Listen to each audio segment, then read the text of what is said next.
Good afternoon. My name is Andy Hallman. Later, we'll hear an update about the Trojans, Panthers, and Demons Diamond action. But first, today's top stories. Fairfield's Matt Stutzman is showing the world that he can do anything he puts his mind to. Stutzman, whose nickname is the Armless Archer, is best known to locals for his excellence with a bow, which he shoots with his legs. Stutzman earned a silver medal at the 2012 London Paralympics, and 10 years later in 2022, he captured the gold crown at the World Para Archery Championship in Dubai. Now, as if that were not impressive enough, Stutzman has become a professional in another sport, that of drag racing. Stutzman showed off his race car during Saturday's Whoopie Days parade in Brighton, where he drove the car while his wife Jessica rode in the passenger seat. Most people would have no clue how to drive a car with no arms, but Stutzman said it wasn't a challenge at all. He said he was able to adapt and figure it out. Stutzman said he got good practice driving a tractor when he was only 7 years old, and later obtained a license to drive regular, unmodified vehicles. He's been interested in tinkering with cars his whole life and performs all the maintenance on his race car. Stutzman got his first race car 13 years ago and his current race car 2 years ago. He's only had to make minor modifications to it to suit his unique needs, such as making the steering wheel a little shorter. So far, he's competed in races in Eddyville and in neighboring states like Missouri and Illinois, and elsewhere throughout the Midwest. He said he plans to compete in the $1 million race coming up in St. Louis. Southeastern Christian School in rural Ollie has completed its first year of teaching students in grades K through 6. The private school is located inside Grace Family Church on Highway 78 between Ollie and Martinsburg. In its inaugural year, the school had 12 students, and that enrollment is expected to more than double this fall. Trent Steinhardt, the associate minister at Grace Family Church, who also teaches part-time at the school, said 24 students have already signed up for next year, and the school is hoping to get 30. Trent said the idea to start a school inside the church came from God. The church's pastors, Dar and Shelley Eckley, had been looking into starting a school for the past 6 years. Last year, the Eckleys met with the Steinhardts and other parents to see if the time was right to start a school. Tessa researched the topic and learned about other new schools that had sprouted up in recent years. They felt that they could do the same thing at Grace Family Church and decided to give it a shot. A new urologist has started holding regular hours once a week at Washington County hospitals and clinics. Higher-ups say Dr. Margaret Eckroth will split her time between Washington and other communities nearby. The urologist will offer a variety of services that patients would otherwise need a trip to Iowa City or Cedar Rapids to address, according to WCHC CEO Todd Patterson. The list includes a variety of cancer screenings, diagnosis and treatment of prostate conditions, and urinary tract infection management. Eckroth will not only offer clinical intervention, she'll also operate as a surgeon roughly twice a month. School board members voted unanimously on June 12th to approve funding for an esports team at Washington High School. Activities Director Nathan Miller said he applauded the decision. Superintendent Willie Stone said the program's startup cost was projected at just over $2,000. That covers the price tag for a handful of Nintendo Switch game consoles, $360 worth of game copies, a handful of controllers, and a subscription to Nintendo's online service, which is required for certain multiplayer games. He said the school could afford that sum even if community fundraising efforts for this team don't pan out as planned. The new team will take shape against a backdrop of what the district calls chronic absenteeism.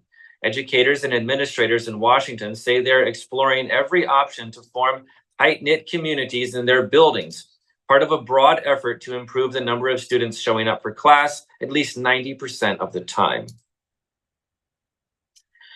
Following an official pre-ride from RAGBRAI checking on the totality of the RAGBRAI 51 route across Iowa, the Mount Pleasant RAGBRAI Committee released the in-town route that riders will take coming into town on day 6 and leaving town on day 7. According to Chamber Vice President Rachel Lindeen, the official announcement needed to wait until after this pre-ride. Another highlight of the pre-ride came from the coverage offered by the Just Go Bike podcast, in which 2 riders share the highlights of their experience on the route and help riders set expectations. In their episode, which included their visit to Mount Pleasant, the podcasters also advised riders that coming into Mount Pleasant was one of the hardest days because of the hills. Coming into Mount Pleasant Friday, July 26th, after completing either an 85 miles or a full century of 100 miles, riders will take West Cortlandt Street until they turn right onto North White Street, followed by a left onto West Franklin Street. They will then take a right onto North Broadway Street, which will take them right to Central Park in downtown Mount Pleasant. Former Iowa Wesleyan University campus will begin to take on a different look, which aptly identifies the new owners of the property after the Mount Pleasant Community School District Board approved a bid for new signage on the campus at this month's board meeting. Quote, "We're hoping that it progresses so that maybe by RAGBRAI will be properly signed," Mount Pleasant Community School Board President Angie Blint said during discussion on replacing the Iowa Wesleyan University signs with the Mount Pleasant School District signs. Blint also stated that she noticed the removal of signs beginning already last week. Superintendent John Henriksen shared information on quotes for removing and replacing the following signage: the vinyl graphics on the main entrance, an illuminated MP logo, and the monument sign faces. The district received quotes from Sherwood out of West Burlington and Nesper out of Cedar Rapids. While Nesper offered a less expensive quote for the main entrance vinyl, Sherwood's quotes for all 3 portions of the sign project came in just over $20,000 less, with a total of about $21,000. Additionally, Sherwood already has all of the district's graphics, which should make the process simpler. Those are today's top stories. We'll take a short break, and when we come back, we'll hear an update on recent action on the ball diamond. Federation Bank is a locally owned bank providing award-winning customer service. We believe that we are more than just a federation of banks, but a federation of communities, serving Brighton, Richland, Wellman, and Washington, Iowa. Federation Bank's highly skilled staff is here to make sure you are able to accomplish your personal and professional goals, whatever they may be. Federation Bank, your family bank. Hello and welcome back to Newsbreak. This is your sports editor, Andy Kretzinger, with your sports report for Thursday, June 20th, 2024. And we're fresh off a pretty big night in the Southeast Conference softball, where Fairfield and Washington were able to get their game in that was rained out last week. Washington came into this one 1 game up on Burlington in the loss column in the SEC standings. Burlington dropped 1 to Fort Madison. Washington still undefeated, but they came into this one trailing 2-0 because when the game was called last Thursday, Fairfield was up 2-0 at the bottom of the second. It stayed 2-0 for a couple more frames, but eventually the Washington Demons tied in the 4th with 2, score 4 in the 5th and 1 in the 7th, and 4 in the 5th was a 2-run opposite field homer by Colby Griner, which gave the Demons the lead for good. Washington 7-2 beats Fairfield. They are still undefeated in SEC play with 4 games to go, including one tonight at home against Keokuk. And a tough ace pitcher in Keokuk and Ada Wood going to Washington tonight. If Washington can beat Keokuk tonight, they will at least secure that they only need 1 win over Burlington next week in a 3-game series to split the conference title. Either way, if they win twice next week against Burlington, they are conference champions alone. So Washington hosts Keokuk in softball. Washington will host Keokuk in baseball tonight after splitting with them on Monday, the rubber match in that one. And Fairfield will be going to Mount Pleasant in softball and baseball. And I'll tell you what, guys, in baseball, that one is a huge one. Mount Pleasant comes in 8-2 in conference play. Fairfield is 7-3 in conference play. Burlington's a couple back of Fairfield, so it's looking like the race will come down to the Panthers and the Trojans. Next week, the Panthers have 3 against Fort Madison. Next week, the Trojans have 3 against Keokuk. Tonight sets it up. What will happen? Will Fairfield and Mount Pleasant be tied in first going into next week? or will Mount Pleasant be up 2 games in the standings? By the way, also, both teams have one more game to go. Fairfield's got to play against Washington one more time in baseball. Mount Pleasant still has to play against Burlington one more time, and that'll all depend on whether the standings call for it, whether those all for sure get in. Also, Mount Pleasant softball will be playing Fairfield in a single header at Maple Leaf Athletic Complex. Fairfield softball took the first 2 on Monday. As I said, the 2 baseball teams split. All those games are set to start at 5:30 or at 7:30 with the JV going first. So everybody get there in plenty of time to either Washington or Mount Pleasant tonight. And how about a little small school action? First off, the Mid-Prairie Golden Hawks had a big win over Fairfield on Tuesday night, 12-6 in baseball. Came back with an 8-run 7th inning to stun the Trojans on their home field. We also had a crazy game between Mount Pleasant and New London baseball. The Panthers and the Tigers in a nice Highway 34 battle that ended 23-10 in favor of Mount Pleasant. Panthers score 16 runs in the 5th. New London was actually leading this one. This was in New London. New London was leading. J.C. Sitar with a 3-run homer in that one. Also in small school softball, Van Buren County over Mediapolis 12-6, Pekin over WMU 6-4. Loizaga Muscatine beats Highland 4-3. Columbus 19-7 over Waco. Cardinal 3-2 over Knoxville. Sheraton 13-0 over Cardinal.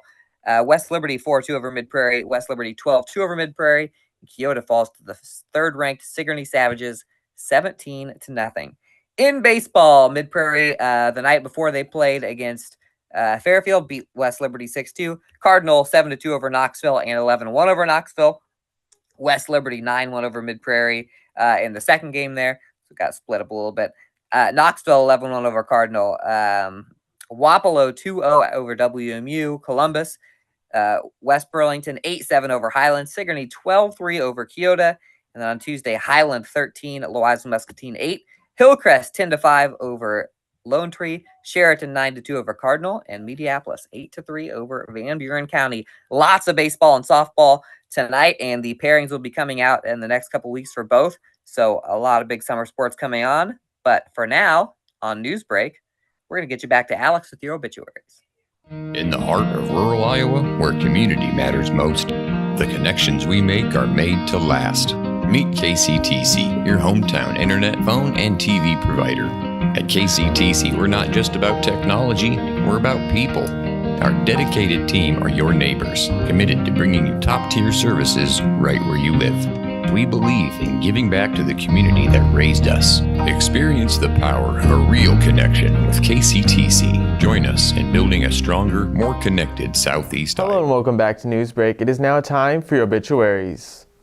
Glorine Emma Hellwig of Fairfield passed away on June 16th at the age of 93. A funeral mass will begin at 10:30 a.m. on June 21st at St. Mary's Catholic Church in Fairfield. Anna Marie Woodsmall of Salem passed away on June 17th at the age of 93. Graveside services will be held on June 22nd at 10 a.m. at the Kosh Cemetery. Tara Gale Hillier of Middletown passed away on June 16th at the age of 49. Visitation will be from noon until 7 p.m. June 21st at the Progue Funeral Home.